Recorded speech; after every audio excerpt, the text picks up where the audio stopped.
That's outrageous.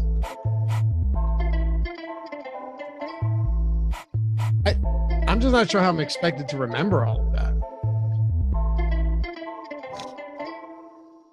Can't remember what I had for breakfast. The time is here, baby. What is going on, everybody?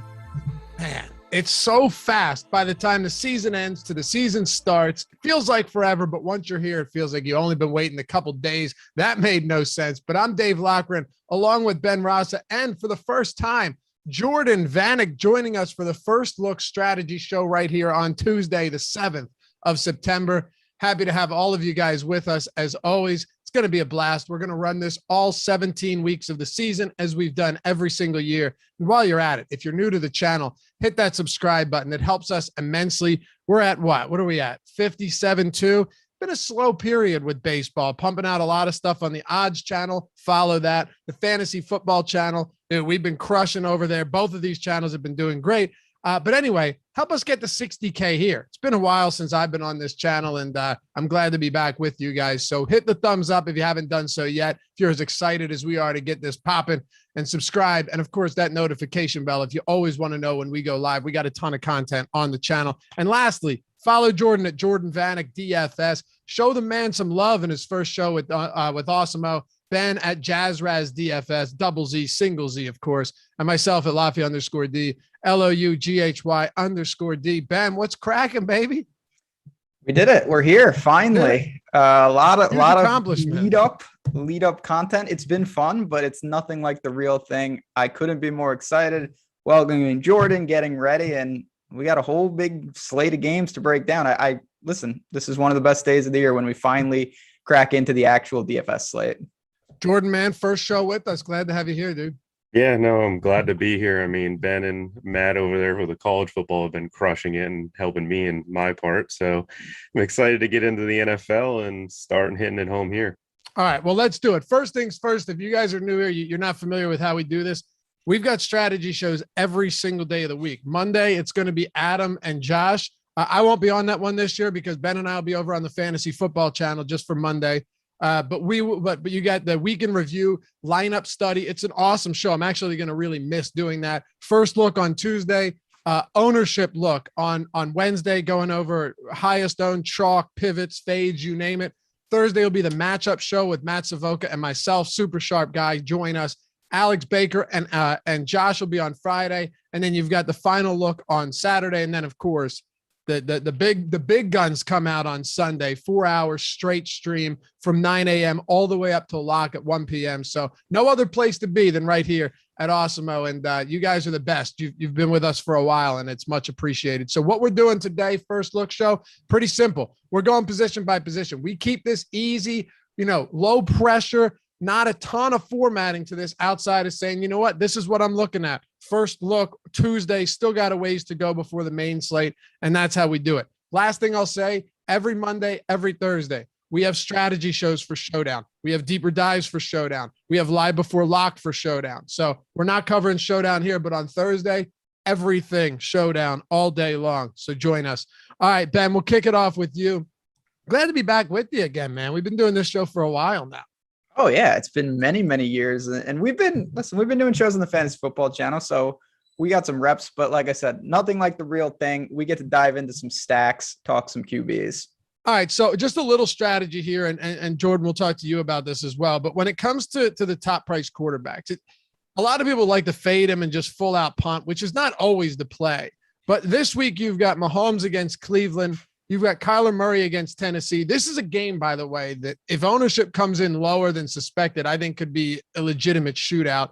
Josh Allen in a tough spot against Pittsburgh. They're projected to have one of the best defensive lines in the league this year. And then Russell Wilson against the Colts out there in Indy. Those are kind of your top tier guys spaced out from 7K to 8,100 on DraftKings. Are you looking to load up on any top tier quarterbacks as it stands with stacks, of course? Yeah, so I think the first thing week one, pricing comes out very, very early. And there are things that happen in the preseason where more value becomes apparent. So it's a lot easier to pay up for quarterback because we've had months to let this materialize. And then you add the fact we're going to get into Kyler for sure, obviously, but there is no Lamar Jackson here. So he's the one guy as the true wild card when you're thinking about the rushing upside that you've got. And then the one thing you're going to be hearing me say this a lot all year, because to me, it's one of our best tools that we have. Looking at the top stack tools, some of these everything's updated, by the way. Absolutely, it's updated. So go check that out. Right now, and I know it's a little early, some of these big time quarterbacks are not getting a lot of love, and their top stack percentage is through the roof. So I'm going to force myself onto these guys. There's a reason that they're priced at the top. And if they're not going to get a ton of love in the industry, that's even more reason to go there. Yeah. I mean, this is 1-2, and we'll talk about it, Jordan, as we get into the actual positions, but where do you stand on someone like Kyler and really in general, just this game in a back and forth way? Because Ryan Tannehill's a mid-range price guy, and he's been legitimately good. The guy has slate breaking upside for sure. We've seen some huge games. We saw a decent amount of rushing upside inside the red zone with him last year. And then you saw Kyler with double-digit rushing touchdowns, but also just guys like DeAndre Hopkins having huge seasons, and some of the peripheral guys or even tertiary options at times having some pretty big weeks as well. What are you doing with the quarterbacks from this game, starting with Kyler? I mean, for Kyler Murray, he possesses that rushing upside where he can break a 60, 70-yard run, because his running backs with Chase Edmonds and James Conner aren't exactly the elite guys that you're going to feed. And on the flip side of it, Tennessee's secondary has been abysmal for the last 2 years since Dean Pease has left. And DeAndre Hopkins is just a guy who can win in any given coverage. It doesn't matter who he's playing. This game has a high over-under, and I mean, I could see this being one of those 30 to 35 type of games early on, because these offenses have just upgraded throughout the offseason with Rondale Moore, Julio Jones coming over to Tennessee, and I don't see either team really stopping each other. Yeah, neither do I. And you know what? Maybe AJ Green is totally washed, but in the event that he needed a full season to get back, they've got him too. I was beating the AJ Green drum before last season, and I was right about one thing. He got peppered with targets. I mean, Burrow targeted the shit out of the guy whenever he was on the field. They couldn't connect. I think he was like 1 for 10 on the one. It was horrible. I mean, listen, that's half the battle. And now he gets, Arizona is one of those teams. We're not going to dive into the West in terms of where they're going to fall, but there's just so many new weapons. Jordan already mentioned, Rondale Moore comes over. Obviously, they've got Hopkins. We'll see what Kyler does. And we saw last year, Tennessee's the type of team, you think, well, it's Derrick Henry. They just lean on that running game. They're wildly efficient passing. They just don't have the volume. And they're a team that's gotten into a bunch of high scoring affairs. So that's a game that I like kind of in a lot of different formats. And again, you've just got Kyler. He's so unique because he's one of the few quarterbacks you can just run him out alone. I know that's not the ideal situation, but he can just get there on the ground. That changes the entire slate. Yeah, and if you were to run it back with like an AJ Brown or a Julio or something, but you look at some of the scores, the totals, the actual totals from last year's Titans game. I remember talking about this a lot. 66, 61, 68, 78. No, sorry, 78, 52, 51, 51 again, 54, 71, 76, 71, 78. Like that's just from last year in Titans games. Not a particularly great defense. As Jordan mentioned, they just upgraded the passing game, and I have trouble believing, maybe just call me crazy, that Derrick Henry is going to see almost 400 touches this year. Maybe he will, but I think you bring in a Julio Jones in order to not give Derrick Henry 400 touches, because maybe you want to see some type of longevity there. But I really like both sides of this game. What about in the mid-range, Jordan? We already talked about Tannehill, but it does feel like it's kind of an odd spot for quarterbacks. Is there anyone you really like here in the mid-range? I mean, the person that stands out to me is actually Kirk Cousins if Justin Jefferson is healthy, because the Cincinnati Bengals defense is not good at any phase of football. And you look at the Vikings passing offense, and if Justin Jefferson is healthy, Kirk Cousins can come out and get that 300-yard bonus.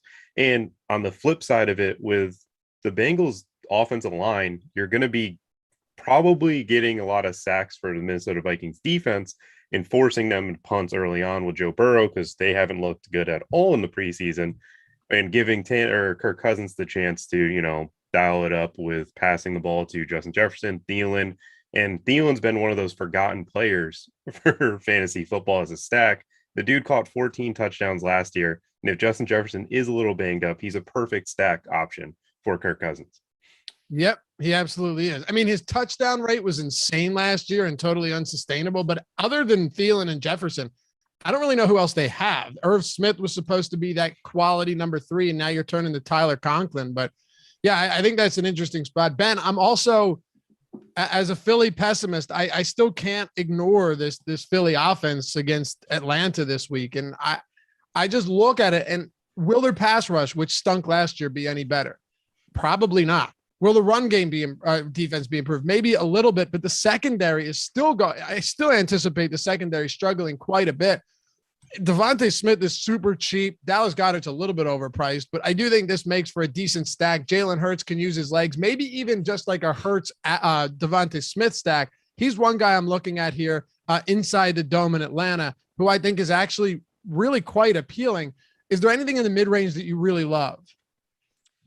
I mean, Cousins, I totally get why people are drawn there. Right now, he's projected to be pretty popular, and that's surprising. I know it's a very concentrated Vikings offense, and that has some appeal. That's just a weird game in general with Cincinnati. A lot of ways you can do it.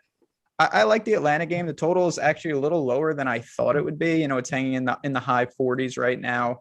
48. I thought that would be more in the 50s, low 50s, but I have no problem with that. I think if you're going to go to Jalen Hurts, it's a kind of guy I'm with you, Loughy. I think I'd only run one pass catcher with him more often than not, just because part of his appeal is that he can do it on the ground. You don't need him to be a statue back there, where if I go to Matt Ryan on the other side, you've got Ridley, you've got Pitts, you've got Gage, you even have Mike Davis. There's a lot of options in that game. That's one I'm definitely going to be over the field on in terms of stackability. And if you guys want to check out our NFL content, we've got some amazing stuff right now. All of the showdown ownership and projections, including the tiers ownership and projections and all of that stuff, all of it's now included in the Express Pass. Also, all of our in-season, season-long stuff, rest of season projections, start, sit tool, waiver wire tool, you name it, everything. And there's a lot more that I'm missing, but you can go to awesemo.com/promos and check it out. For your first week, the Express Pass is $1. Use the promo code DAK, D-A-K, like the quarterback on that shitty team down there in Texas. It's $1. I'm telling you, seriously, there's no risk involved at all. Consider it an investment. For $1, you get the entire week of Express. If you want to go all out, though, you got the Awesemo Plus yearly NFL pass, or you can do weekly, monthly, whatever. And if you want to do baseball with it, you want to do PGA, college football, all of that. Ben's been heading up so much of that good stuff. Go to awesemo.com/join. You can do a year, month, week for everything. But if you want to just dip your feet in, right, wet your beak a little bit, so to speak, use the promo code DAK. It'll get you the whole Awesemo Plus NFL Weekly Express Pass for $1, DAK. Awesemo.com/promos. Make it easier for you. Just click a button and you're in. All right, Jordan, let's talk about some of these cellar dwellers down here at the bottom tier of quarterback. It's tough usually to find anyone that really jumps off the page, but there had been some quarterback battles that may have turned out differently than some expected. Mac Jones is one of these guys that's starting now. He's essentially minimum salary, but I know one guy you like this week, and I like quite a bit as just a straight punt with great weapons on his team against his former squad, is Sam Darnold. Yeah, Sam Darnold to me, I mean, I'm a Carolina Panthers fan, but the one thing that he struggles with is when he faces pressure. And this Jets D-line just lost Carl Lawson to torn Achilles. They don't really have a great pass rush to begin with. And you watch Sam Darnold in like the preseason, he looked comfortable throwing the ball when he had time. And the weapons that we have are going to be a huge benefit to him. And this makes it so you can get the Christian McCaffrey on DraftKings.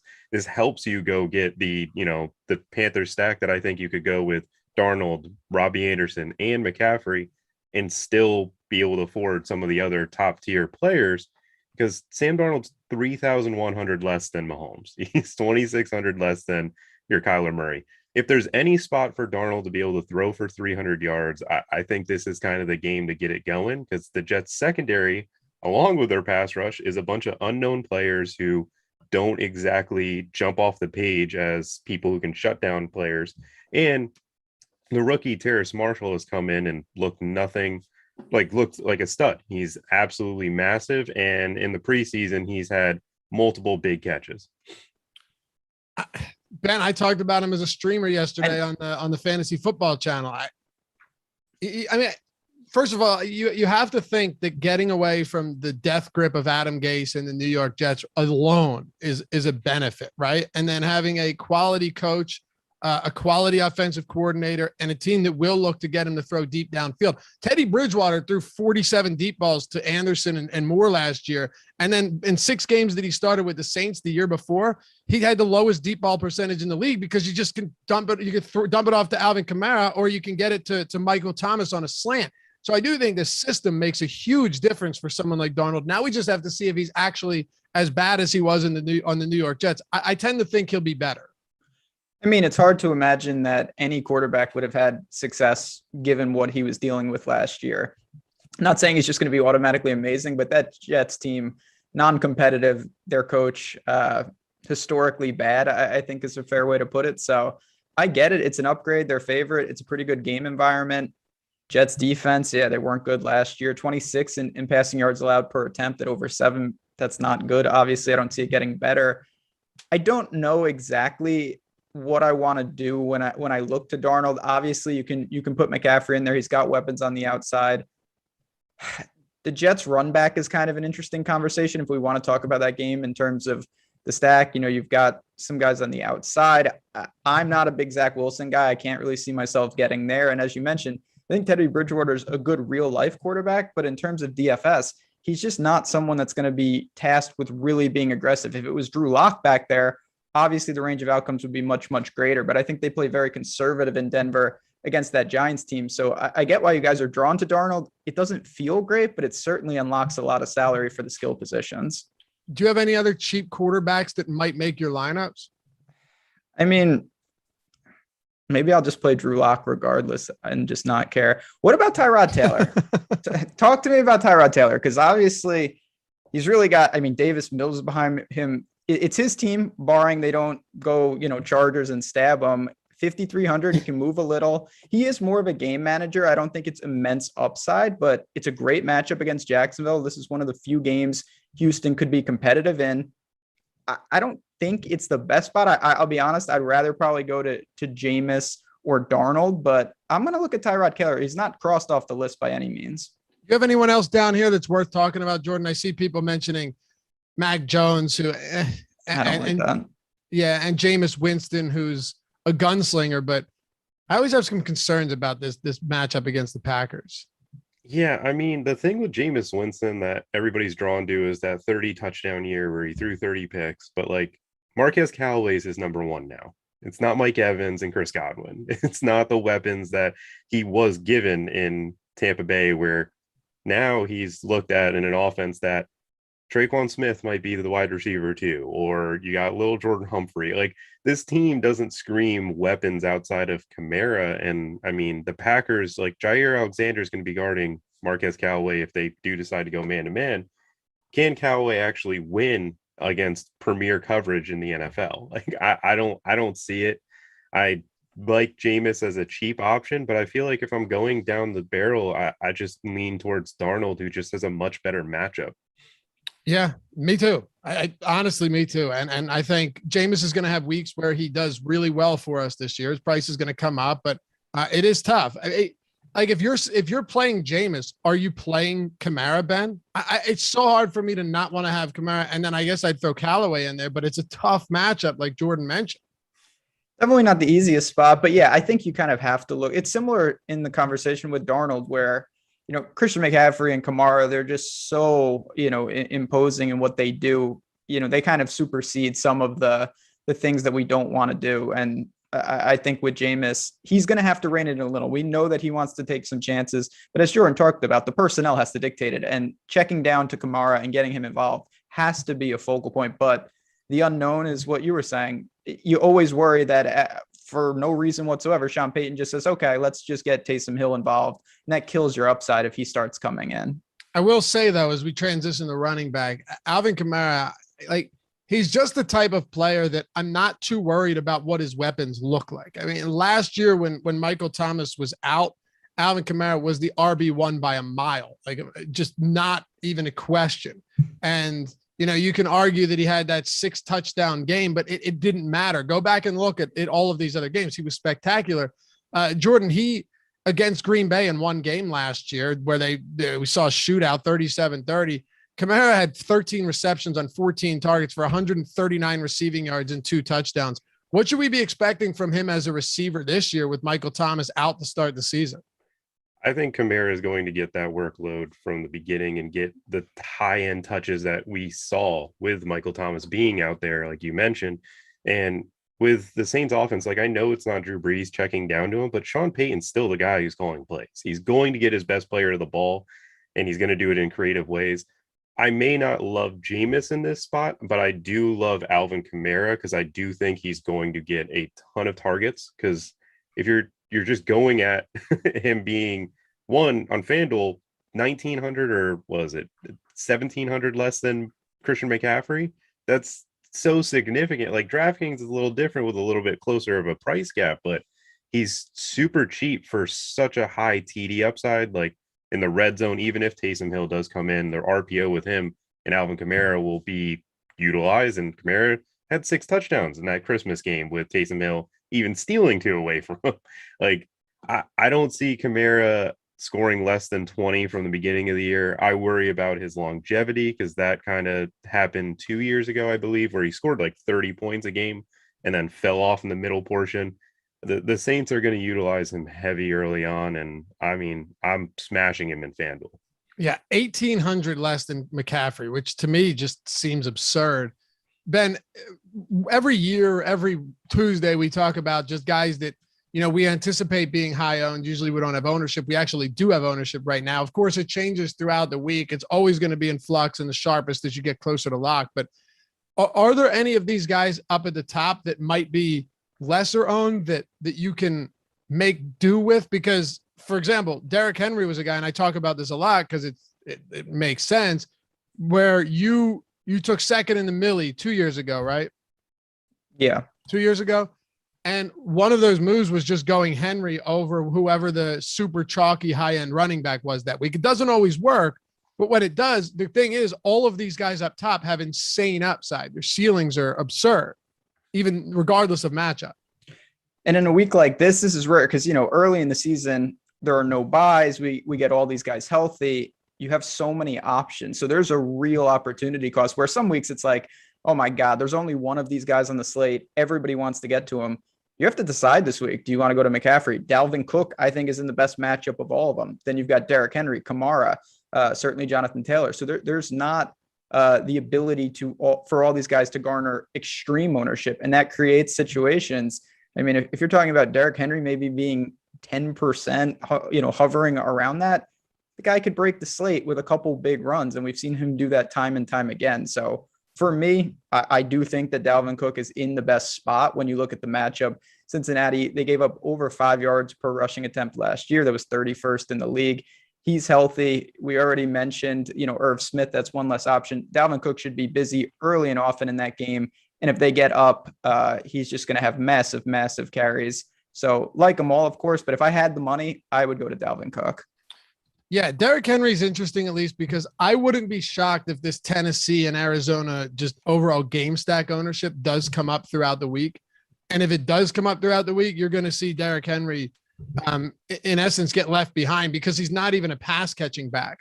So I think we're all on the same page here. And Jordan, I can turn it over to you. Like Alvin Kamara, it's so hard not to just love the volume there as a rusher, but particularly as a passer on a team that has no real pass catching weapons outside of, the come out of nowhere Marquez Callaway.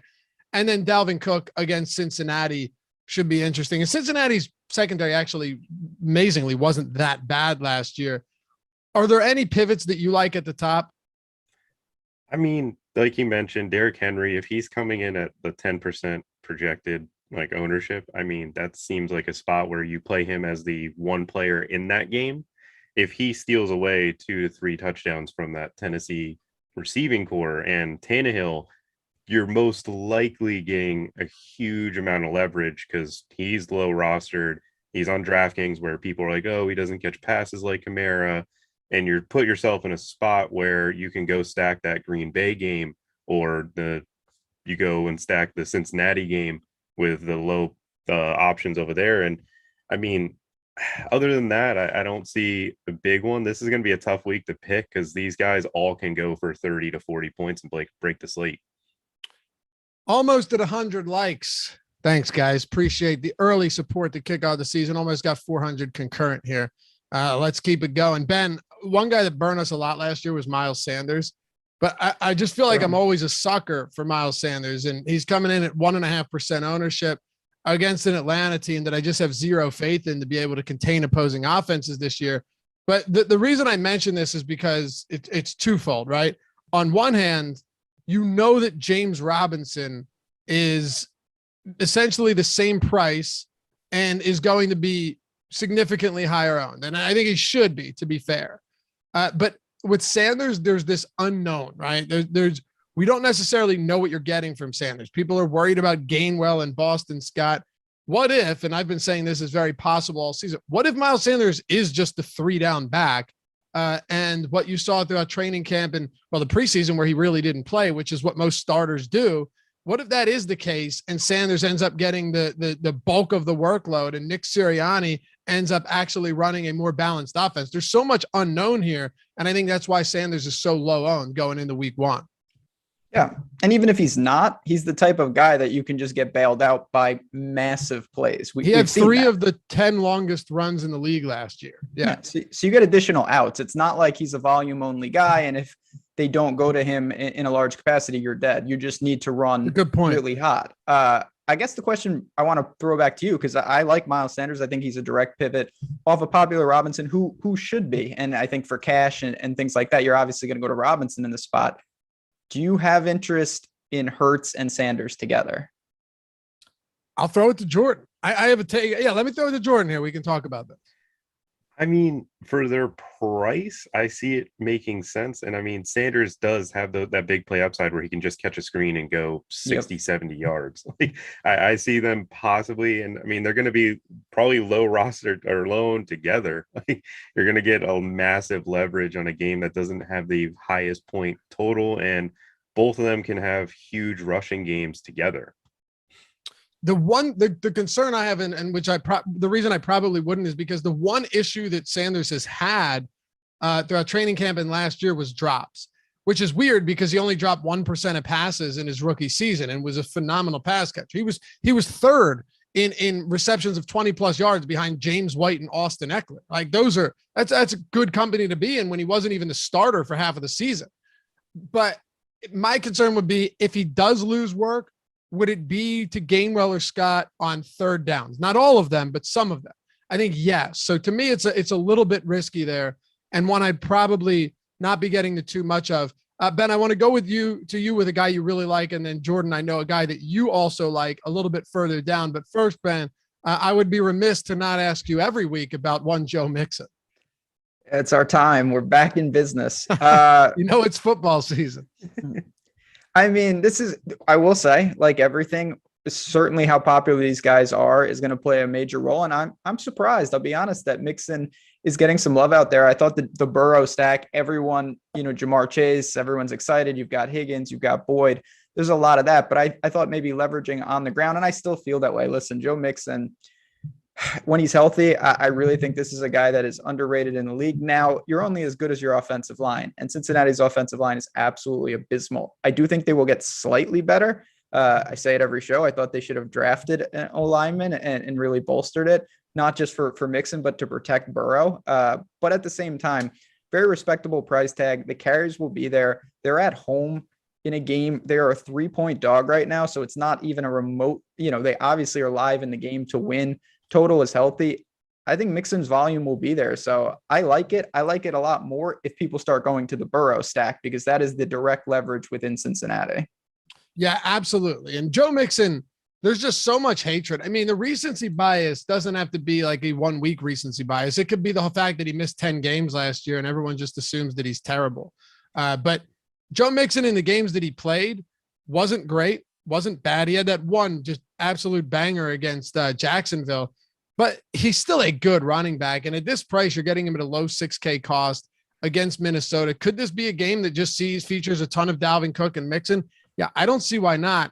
Jordan, I know you wanted to talk about Damian Harris, who I've said at length if Mac Jones is the starter, I like Damian Harris so much more than if Cam Newton was the starter. I honestly think it's an immeasurable difference between Cam Newton and Mac Jones at the helm for this Patriots team, predominantly because Cam Newton was their goal line back. Yeah, I mean, like you said, Cam Newton being the goal line back, but on top of it, the Miami defense, the one weak point that they have is in that middle portion of it. Like the outside is not something you're going to be attacking for New England. And for the longest time, they've always played the idea of we're going to attack your weakest point forever in football. They play the Jonas Gray and just be like, oh, this is the guy we're going to play this week. And Damian Harris comes in at 5,200 with Mac Jones now being the starter. I think they're going to want to pound the rock early on, keep the control of the game. And I see this as a spot where he gets the 100 yards rushing. I can see that he gets that bonus. Like he doesn't possess the greatest pass catching upside, which is going to be annoying with James White, but I'm not too afraid of Ramondre Stevenson until I see it in the regular season. He's a guy that performed extremely well in the preseason, but New England, I'm going to go with the guy who has been there, has proven he can run the ball when he gets touches. And Mac Jones and Damian Harris played together at Alabama. They've been, I believe they were in the same fraternity even, because I'm a huge Bama fan and I know things of the narrative sort, but I think Damian just gets there with Miami. I like it. And Drop Roses, good to have you back, pal, but just shit takes left and right. Well, I could have used this guy. I'm the only one who likes Drew Lock probably in the world. He's the other guy. He has been MIA. I've been trying to fight these Drew Lock battles by myself all year. Do you think he was out there at Mile High, like just with signs up in the air and petitioning to get Drew Lock? I didn't see him when I was out there with my signs, so I don't think so. But come on, he says, no offense, Loughy. I know that listen, I don't factor my fandom into DFS. I'm objective. Okay. I will talk shit on the team. I will say that, but all in all, I don't care if I like a team. I'm trying to win money. Drop Rosa says, Eagles are the worst offense in the league. Have you seen the Texans? I mean, come on, pal. That it's not even comparable. The Eagles are 20 times better than that Texans offense. And our boy 2012 says, where is this? I think this is actually very important, Ben, and I wanted you to touch it, because Vikings D will boot stomp the Bengals. Mixon isn't going to do within a poop emoji. Don't forget that Gio Bernard is gone this year. So even if, and I know he said Vikings D, but even if the Vikings go up early, Mixon is going to be the clear 3-down guy here that can bail you out in garbage time too. Yeah, I mean, there's that. And again, if that's the case, well, yeah, it's going to be tough. But the line, the Vegas line makers, who I trust more than any, say this is going to be a competitive game. They're at home. They've got weapons on the outside. Certainly Minnesota's defense, I don't think they're awful, but they're not someone where I'm concerned. I'll be honest. I think they're a fine team. But Cincinnati's got a lot of offensive weapons. So I think Mixon will get some opportunities. If you think that, it's a very good game. This is something we talk more about on Sundays. But we always talk about fading, players and high owned. You can also fade high owned games. And if you think this game is going to have a ton of ownership across the entirety of it, maybe you leverage that way and you just hope that the defenses do take a step on some of your teams and you go elsewhere. Value running backs. This is where it gets interesting, Jordan, because as we've all talked about, these salaries were released. I don't know. What did we do? A show on this a month ago, man? 3 weeks? It was a while ago, right? That we did a first look show on salaries.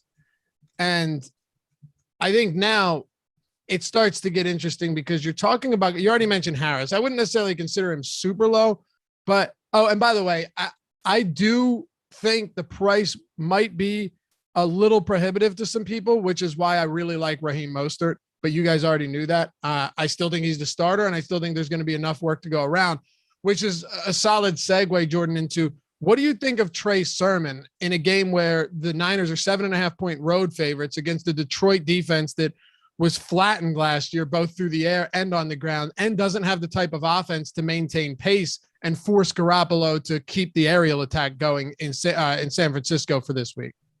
So the thing with Sermon, like this preseason, he did not impress me too much. He wasn't breaking tackles. He wasn't showing that huge burst from what I saw with that Ohio State Northwestern game.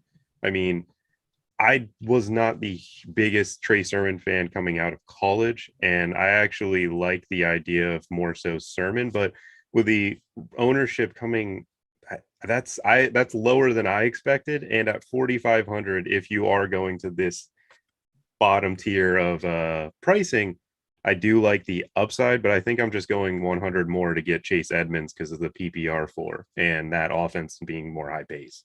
I agree. I have Edmonds listed here as well. There weren't a ton of cheap guys that stood out to me, Ben, but and I was very much against drafting Chase Edmonds at his ADP in season long leagues because he has one goal line carry for his whole career, and I don't know if James Conner's washed, fine, but they brought him in for a very specific reason, and I think it will be goal line touches. And you have Kyler Murray, but is Edmonds cheap enough here to say, you know what, he is a good pass catching back. He will be utilized on the ground, even if he's not the featured 3-down guy.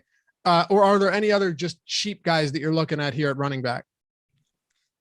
So Trey Sermon's interesting. I'm with you guys. I wasn't overly impressed. I don't love it, but I think there's no denying you couldn't ask for a better situation for any running back. Like you're drawing the Lions and you play for the Niners who want to run the ball at will. So it's not impossible for Mostert and Sermon to coexist. I'm not going to pair them in lineups, but they both could have ample opportunities to get it done in a game where they're over a touchdown favorite. So I do like that.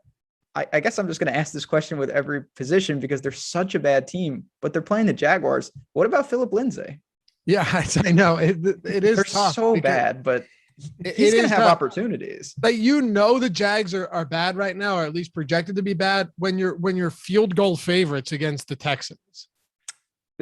Yes, that's true. I mean, this is something Houston. I mean, there's a very real chance they're not favorite in any games this year. This might be as close as they get. So I know this offense is going to struggle and the touchdowns, there's not going to be many to go around, but Philip Lindsay's going to have opportunities. And I've always thought, coming from Denver, that he was an underrated player there. He's got some explosiveness. I don't think it's crazy to think in a tournament setting that he could be a guy that is under the radar. I guess my biggest question would be, is he going to cede the passing down work to David Johnson? Because whoever the passing down back is in this Houston team is going to get a lot of opportunities late in games, Jordan. But I don't know the answer to that. I mean, I don't see how it isn't Philip Lindsay for me, just because I believe in the talent. I mean, David Johnson just can't do it anymore. I'm not suggesting to play Johnson. I'm just suggesting that maybe he is a third down guy. I don't know though. Yeah. I mean, I'm just worried about them being in such a committee with Mark Ingram as well. And it's just being like one of those positions where each of them are getting 8 carries, 7 carries, just because I have no idea what David Cooley wants to get accomplished over there. This feels like when Arizona hired the Panthers' Steve Wilkes and was just that 1 year with Josh Rosen, and then boop, we're fired. We're getting Cliff Kingsbury. Like I see this team as just being awful, but Vegas has it being close. And I mean, I see Philip Lindsay as a really cheap play. I don't think I'm going to this game personally. It's one thing I just want to kind of, sorry, Loughy, just to jump in. It's the kind of thing, and I see chat saying this. Yes, the probability of success is very, very low because the volume most likely could be dispersed. But if you get it right, and there is some upside there, you're not going to be with many people there. And this is in a pool of not many running backs in terms of salary savers. So yes, I don't think this is a play with a high chance of success. They could just be inept where none of them get there, or you have to pick your poison of which of the backs get there. But someone like Lindsay, I do think even if you don't get massive volume, the way he plays, he does have some upside just given that he's an explosive player.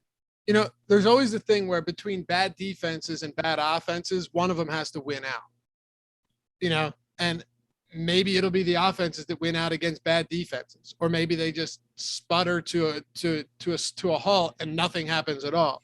But I mean, I think James Robinson is obviously interesting there. They did sign Duke Johnson to the practice. I was honestly worried that Duke Johnson was going to come in and just be the third down back there when I saw him practicing just because Urban Meyer, the guy brought Tebow in. You just have no idea what he's going to do. But just to recap this, I want to go to all three of you quickly before we hit on wide receivers and just get anyone we haven't touched on. I'll go quickly. Like I said, I think Mostert is the lead back here, and I wouldn't be surprised if they run 35 times in this game. If that's the case, Trey Sermon could still get worked in, and Mostert, The concern with Mostert is injuries, not that he's not good. And people conflate the two. Mostert is a good running back. And you could talk about his age all you want, but he has less than 300 career carries. He's not like Ezekiel Elliott workload at 28 years old or whatever he is. No, he's got 283 carries. So Mostert, who looked good in the preseason, looked quick, looked healthy, to me is solid. And someone mentioned Najee Harris in chat. I do think that's interesting because if this game does stay close, right? Pittsburgh does have a strong defense. Let's not ignore that just because Josh Allen and Stefan Diggs are an insane tandem. I wouldn't be surprised if Najee Harris, who Mike Tomlin clearly drafted so Roethlisberger doesn't have to throw 40-plus times a game, is actually productive in this game. It all depends on whether or not Pittsburgh's offensive line is any decent when it comes to blocking. But last year, Buffalo's one weakness was the run defense, certainly not their secondary. Ben, and then Jordan, anybody else you want to throw out there? No, I think that covers it. It's really going to be about allocation of your salary. You've got some premier backs up top. Of course, we'd all like to get to them, but I think there's enough guys low. I'll say one guy I don't have interest in is Michael Carter. I feel like some of that conversation has dissipated with the Jets, but that's a name I was hoping he'd be very, very popular because, of course, he's got some upside. I think the floor is pretty non-existent, though. How about you, Jordan? Yeah, I mean, same. We kind of touched on a lot of the guys that I really like. And as Ben said, the top running backs are just so hard to get away from. The player that I'm seeing extremely low ownership that I think could be a slate breaker is actually Nick Chubb. I mean, it's coming in at less than 1% owned. And I know his salary is high up there and the game isn't too great, but he can still get there. If Cleveland's defense holds up, Nick Chubb is the guy you want, in my opinion, on this team. Nick Chubb is so good. It's absurd. And Ben, I know. I've said it so many times, but he wears defenses down in the second half to where he'll just rip off 2 50-yard plays in a row. He's really good. He's just unreal good. He doesn't get the credit because he's not a 3-down back. That's all. You don't have to worry about if you'll be invited back for week 2, because with that take, you'll be here the whole year. Trust me. Loughy is obsessed with Nick Chubb. I know you think he's the best back in the league, blah, blah, blah. He is very good, but tough matchup. They just need to hang in there against Kansas City. Invited back for week 2. Just sealed the deal, huh? Yep, that solidified it. No doubt about it. Wide receivers. Oh, hey, and if you guys are still playing MLB, check out the strategy show that just happened with Josh and Adams. A great show. You get the deeper dive live before live tonight, but also main slate ownership projections totally free on the site today. If you want to go check them out, we rotate premium content, make it free every day for those of you guys that want to get a good look at all of that before maybe you dive in. And like I said, Express Pass for NFL, we have so much in it. Just go check it out at awesemo.com/promos. We've added so much. It's on steroids this year. It's insane. And we have season-long content as well, and tools for that, and all of your ownership and showdown stuff for DFS projections. Just go look. If you use the promo code DAK, D-A-K, like the quarterback, you get it for $1 for the week to test it out. It's essentially free. So be sure to do that. And one more thing, go to our Awesemo Fantasy Football channel if you're into that stuff. I know I am. I know you guys are. We're going to be doing stuff throughout the year. And if you still haven't done your draft as well, we got you covered on all fronts, and the Awesemo Odds channel. Ben, this is about to pick up in a big way. I am very excited for it because this is the time of the year where we actually start diving into betting, not in June and July. It's a niche market for those futures. Yeah, it can be tough. You can find some value, but the hold is brutal because you're tying up your money. Now we've got games, spreads, and we've been doing this for college football. I know Jordan was talking. He's been a great guy in chat with us. NFL is here. So Awesemo Odds channel. We're going to break down picks, everything that you want. There's a lot of money to be made out there. Ample opportunities to jump on these books who are just giving away money right now. They are trying to acquire you. There are great promos, great deals, and we have them for you here. No question. Awesemo Odds channel, Awesemo Fantasy Football channel. And hey, help us get to 60K here on the channel as well. I think we'll be there shortly because you guys are fucking awesome. All right, let's talk wide receivers. Jordan, I'll go to you first. Top tier of the receiver position. It's stacked. You know, you get Devontae Adams, Tyreek Hill, Calvin Ridley, DeAndre Hopkins, Justin Jefferson, Diggs, Metcalf. The list goes on. Is there anyone that really jumps off the page at you as like, you know what, all of these guys are good, but I want a ton of this one this week?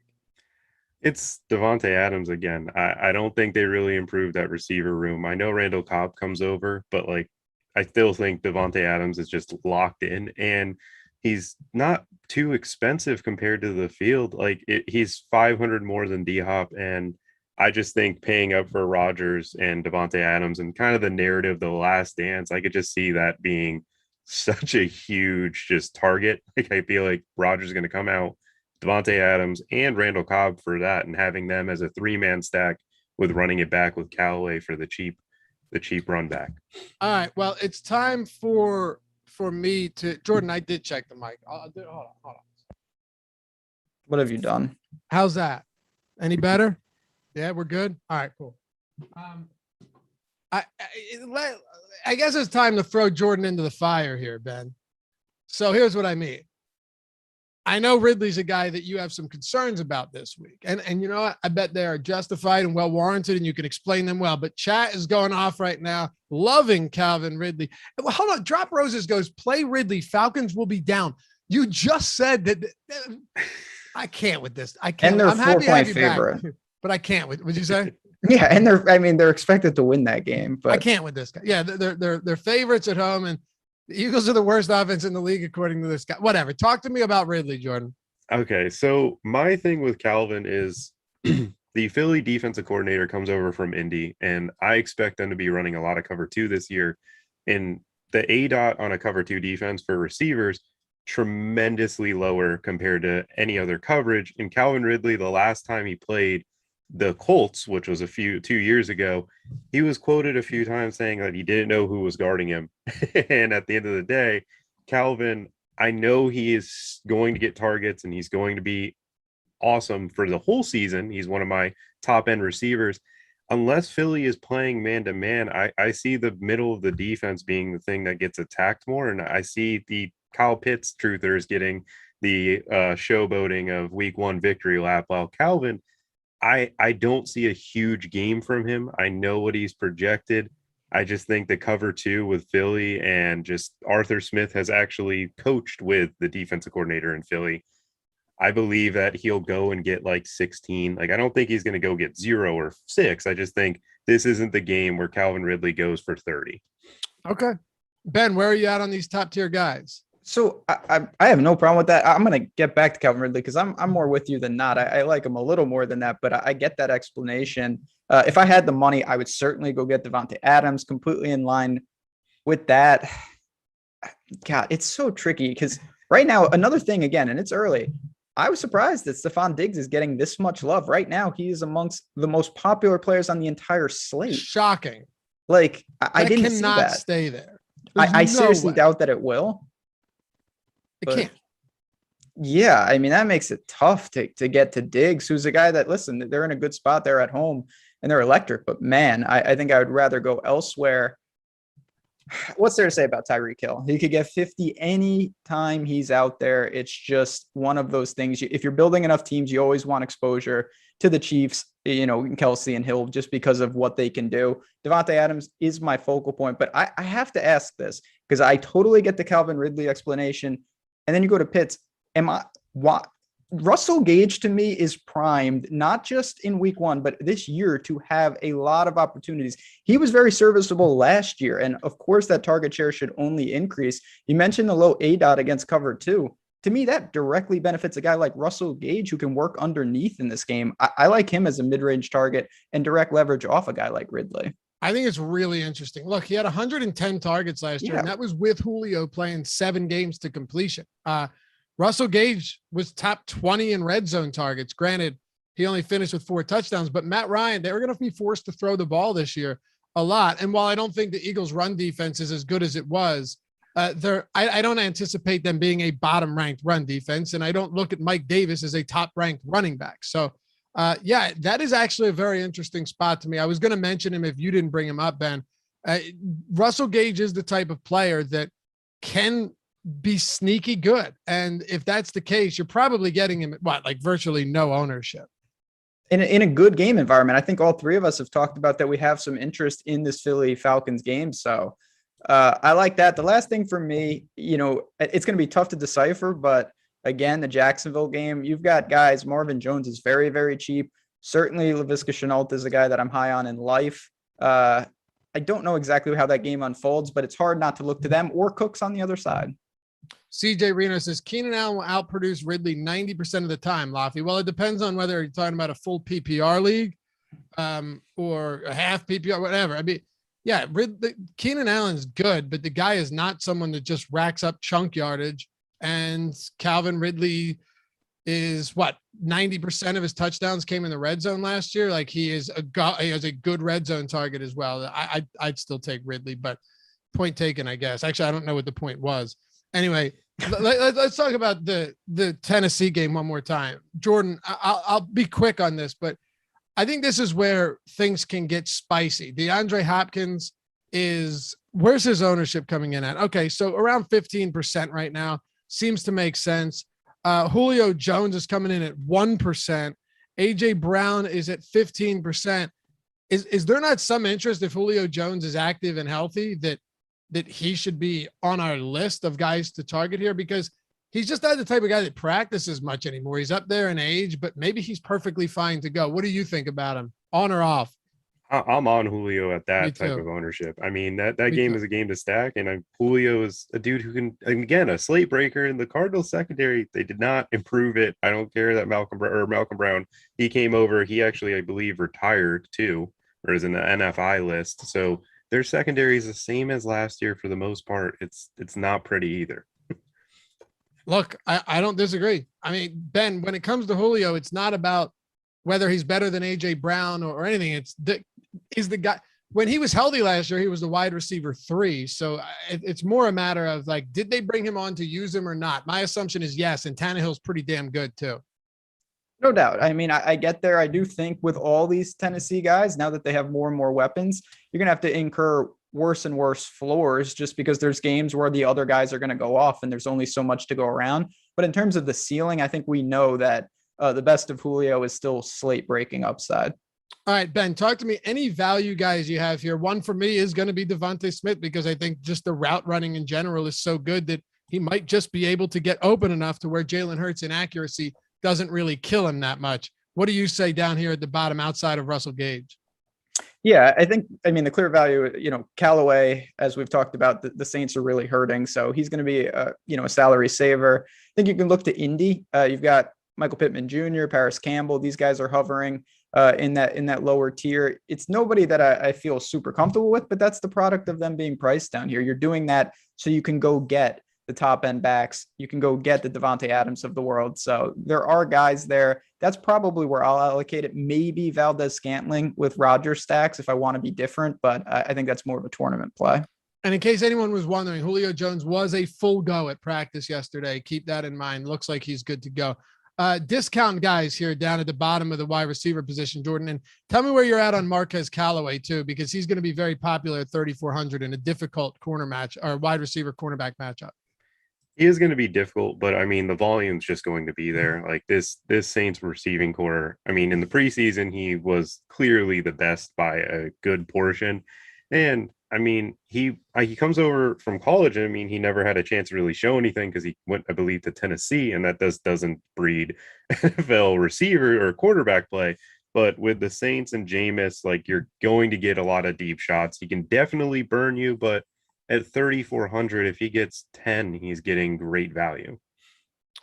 I think that would be true. It is. I mean, that is, I guess, the point at this spot. It's you don't need a blow up game from Marquez Callaway. Anybody else you want to hit on here at the bottom? I mean, a little bit north of the bottom is, I guess, Jerry Jeudy. You mentioned route running and just ability to get open is a huge part of receiver upside. And Jeudy got open a ton. He dropped some passes, but I don't believe drops carry over for me. And with Teddy Bridgewater being the quarterback, I think he's a receiver to target in Denver. Okay. All right. It is time to talk tight ends here. Before we do, if you guys haven't checked out Yahoo's fantasy football leagues yet, they still have best ball going. And I know a lot of people are like, oh, they have best ball. Yeah, they have best ball. And it's actually pretty awesome. So be sure to check that out. You got leagues from free to $500. They got best ball for essentially everything you're trying to do. But also for those of you in the DFS space, well, use the promo code Awesemo30 when you deposit with Yahoo and get up to $30 in Yahoo Sports Rewards points, those beautiful YSRPs, baby. So be sure to check them out. Yahoo DFS, sponsor of the strategy show right here. They've got awesome DFS contests as well. And they're not nearly as catered to the big fish as so many of these other ones are. And a lot less management fees on some of them, oftentimes no management fees at all. So use the promo code Awesemo30. And if you deposit $5 or more, get $30 worth of YSRPs. I mean, that's just a heck of a deal. All right. So tight ends. We usually don't spend much time here because it's to some extent straightforward, Ben, but with Travis Kelce being in, like, it's not even top, mid, and lower tier. It's elite tier for Kelce, then top, middle, and lower. Just given the price point, he's $2,000 more expensive than George Kittle, who's the next highest priced player. Yeah, he probably should be. I mean, he's just in a category. It just changes your lineup construction. You're going to get points there. You need him to mop the floor with the rest of them because you're going to sacrifice at the other positions. I get it. I mean, the top of the board, Kittle's fine. If you think they throw the ball, Hawkinson, I think is going to have a lot of opportunities pending he's healthy, because Detroit, I think they're going to get their doors blown off. I like it. I don't see a ton of value. Jonnu Smith hovering around, the 4K floor. Not that is the floor for tight ends, but that's a reasonable price tag. I think I keep it pretty generic for tight ends this week. I don't see myself taking a lot of risk. All right, Jordan, what about you? And I guess you can keep it generic here. I think Kittle could have a big game. It's just, are they going to need to pass enough? And you have Ayuk and Deebo Samuel healthy to start the year. Hawkinson's the only body they have there outside of like Tyrell Williams and Amon-Ra St. Brown. Goddard, to me, I really like. He's just a little bit too expensive here. Where are we turning to at tight end? For me, I usually kind of like to punt tight end. That's just been my strategy, unless I'm going to get it's. I never really play that middle tier of the Goddards of the world because they just haven't been hitting recent years. But for me, I'm going with Everett or Ferkser. Ferkser is the guy that I'm kind of targeting just because I love that Tennessee offense, and I think he's going to be utilized in the red zone. And I think that if you think about how to game plan for it, a play action where Julio and AJ Brown are on the field, Ferkser is going to be running wide open if those linebackers bite on Derrick Henry. I think at 3,400 on DraftKings and 4,800 on FanDuel, less than 2% ownership, I think he can get your touchdown, your 8 points, that all you need from that position. And mind you, Jonnu Smith, who was in Tennessee last year, did have 8 receiving touchdowns in 14 games. So not like Tannehill won't target his tight ends. Ben, a couple questions about Kyle Pitts. Where do you stand on him? He's kind of right in that mid-range for week 1 in his debut. I think he's fine. If I get to a lot of Matt Ryan, I will utilize him, as we talked about, with, a combination of Gage and if you like Ridley as a spend up. But if there's direct, ownership pivots where I'm getting 1/3 the ownership on guys like Goddard, guys like Jonnu Smith, I feel comfortable rolling the dice with those. I don't see a big difference, to be honest. Do you look to Zach Ertz as just I like the matchup for Philly against an awful Atlanta secondary, and no one wants to touch someone that they didn't know would be on the team at this time this year? I don't think that that's crazy. I mean, listen, the one of the themes of the show, without really honing in and talking about it, is that Philly, nobody really knows. There's a bunch of pieces there. We don't know how they're going to mesh. That could mean really good things for guys like Sanders and Ertz and Rager and Smith, or the entire offense could be just a dumpster fire. You're willing to take those risks more often than not. So absolutely at low ownership. It's a good point. All right, Jordan, this is where we go with defense, special teams, but we don't spend time on this. We give one punt every week at the bottom because oftentimes paying a premium for a defense can be the same as punting all the way to the bottom. I'll let you kick this one off on the first show. And by the way, guys, over 500, almost 550 watching. Much appreciated. You are the greatest. 175 likes, almost at that 200. What a way to start off the season. Who do you got under, Ben? What do you want to do? Under 28, under 3? What do you think? 28. Under 2,800, Jordan. I mean, after talking about how great Philly's offense is the whole show, I'm going to say that the Atlanta defense is the defense I'm punting towards. They're 2K. Well, they could suck. Like we said, Philly offense could be terrible. Yeah, no, but Atlanta comes over, or Dean Pease comes over from in Atlanta, and this dude has had a top 12 defense in like every single stat category for 25, 30 years in the NFL. And Tennessee's defense went awful the moment he left this past season. I think Atlanta gets much improved. I mean, it's 2K. Defenses usually don't break slates unless it's New England scoring 30. So I think that you can get 6 to 8 for them. Okay. Yeah, I can appreciate it. Ben, how about you? I'm going to say the Jaguars. I think that's probably where I'd go, to be honest. The one thing I'll say, Tyrod's not really known for being wildly erratic. That's my one worry. I think Houston, we've talked about, they're kind of a dumpster fire. I wish it was a little more craziness there, because you're looking for fluke turnovers. You're willing to incur, give me 30 points allowed for a pick six. What do I care? You want guys to take chances, take risks. But I still think, all in all, you guys, Chad has said all week how bad Houston's team is because they're atrocious. You can pick on them a lot for defensive streamers.